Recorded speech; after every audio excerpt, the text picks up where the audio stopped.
A paideia, como nós vimos, ela adquiriu em Sócrates um refinamento, um rebuscamento espiritual maior, porque Sócrates já pressupunha a imortalidade da alma e a partir dessa concepção de alma imortal, ele entendia que só cabia ao homem melhorar, aprimorar-se cada vez mais para tornar a sua alma boa e bela, virtuosa.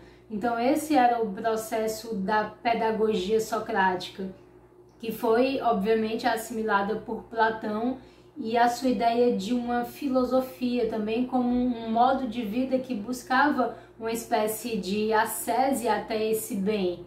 Então todo esse legado de uma filosofia idealista, de uma filosofia voltada para o bem, voltada para uma ideia de homem altamente elevada, foi assimilado então pela perspectiva cristã. Então essa transição da paideia grega para a paideia cristã, ela é favorecida pela reflexão dos primeiros padres, dos padres gregos, começando ali na escola de Alexandria, né, e chegando até aqueles expoentes, né, da Capadócia.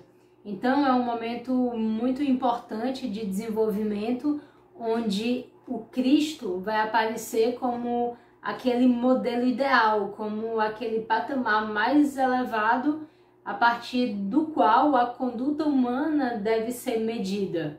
Então, a imitação de Cristo, ela passa a ser a própria paideia. Então, existe um modelo, existe um ideal, e a vida, digamos assim, monástica, ela é inspirada nessa vida filosófica. Então se trata de uma pedagogia humanista, obviamente que esse humanismo é um humanismo agora cristão, um humanismo alicerçado nessas verdades reveladas e alicerçado sobretudo no exemplo do Cristo, né?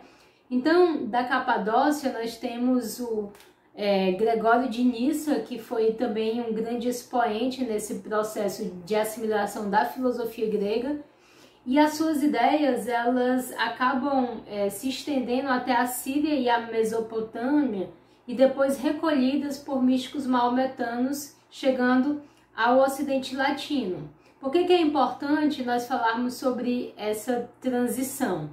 Porque o Werner Jäger, nesse livro chamado, nessa preleção dele, uma palestra que ele deu, né, chamado Cristianismo Primitivo e Paideia Grega, ele vai mostrar que há uma influência efetiva desses padres gregos no pensamento do humanismo italiano, né, do humanismo moderno.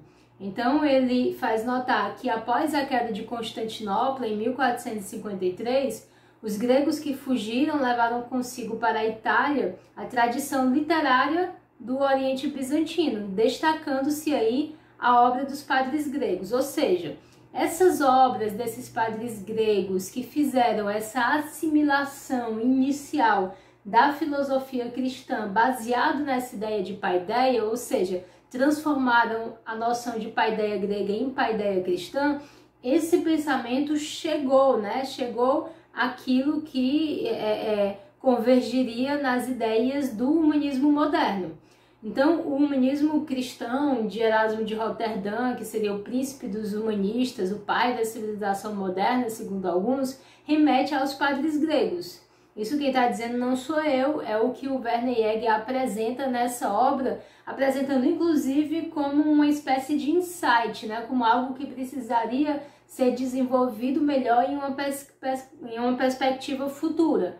Então o que ele está mostrando é uma espécie de continuidade, né, das ideias humanistas. Então você tem o humanismo clássico, você tem o humanismo cristão desses primeiros padres gregos, e você tem depois essa obra desses padres gregos chegando ao humanismo moderno, né, e influenciando inclusive o Erasmo de Roterdã, como ele diz. Então qual é a tese do Jäger, que é o que eu estou tentando apresentar aqui? Ele vai dizer que desde o Renascimento há uma linha que nos leva diretamente ao humanismo cristão, dos padres do século IV, e a sua ideia de dignidade do homem e de sua reforma e renascimento pelo Espírito. Então, o que é importante aqui? É importante entender que esse legado ocidental, essas ideias comuns que fazem com que nós tenhamos uma identidade, né? Esse legado é um legado humanista. O legado do Ocidente é um legado humanista e ele precisa ser entendido para ele ser preservado. Então, a tradição grega, a tradição cristã, né? A própria tradição romana. E aí você tem todo um desenvolvimento do pensamento, todo um desenvolvimento ético, todo um desenvolvimento moral que sofre, obviamente, reformulações, mas que tem uma base. Então é essa continuidade que caracteriza essa identidade do Ocidente que é importante a gente preservar e a gente entender como sendo uma perspectiva humanista que nos caracteriza.